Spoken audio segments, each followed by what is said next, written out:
I know what you mean. I mean, a lot of your pieces are kind of describe a very serious issue. I mean, like here we got here, world's #1 dunce, and I'm assuming this is perhaps... that was about me when I was basically in school, pretty much. Basically, because I'm dyslexic, I'm good at other things apart from actual reading and writing kind of things. I can do them, you know, I can order a pint, that's good. But basically, yeah, I really struggled and I couldn't actually do the things that other kids seem to be able to do, like, really easily.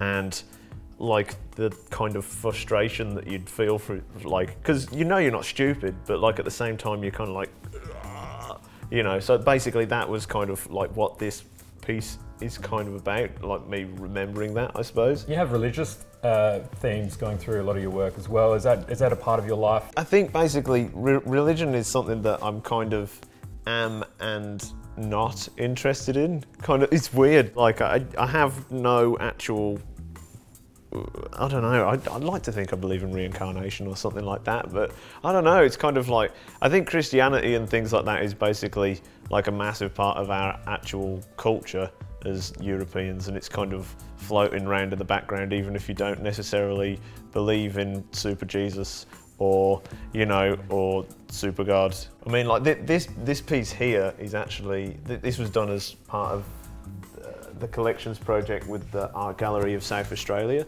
So that was up there for a few months, but it was in the Melrose wing, and all the pieces in the Melrose wing kind of deal with life and death and mortality, you know, and basically like this piece is all about that, you know, my kind of attempt to kind of ask questions about it, but at the same time I have no real like answers, because obviously I'm not dead, you know, yet. But thankfully. My personal views are, you know, you can't take riches with you and things like that, so try not to be a dickhead while you're around. And good advice. Yeah, I think so. And you described that, you know, your parents were, they weren't unsupportive, but they didn't necessarily take your dream of being an artist very serious to begin with. They sort of, you sort of described them as saying, oh, that's nice, Dan. And whereas in comparison to now, where they actually will come to an open gallery and actually admire particular pieces, you know, they're obviously very proud of you today. How do you overcome that fear of your peers and I guess your parents as well? I think basically the thing with my parents, right, they always want the best for me, you know, and I'm sure most artists kind of get this from their parents, that they're kind of scared for their kids, if you know what I mean, because you want them to be able to survive and not get rickets and generally like stay alive, you know. So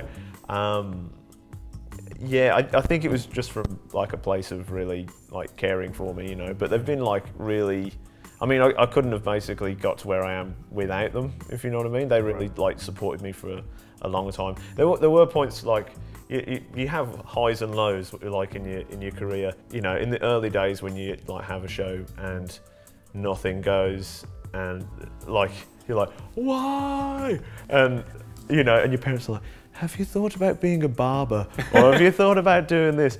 And, you know, and you're like, no, this is the thing I got to do. And they're like, okay, we'll still support you. You know, we just had to raise it with you.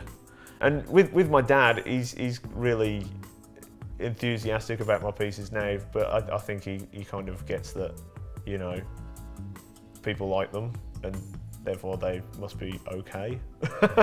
Whereas beforehand he was kind of like, I'm not really sure what you're doing,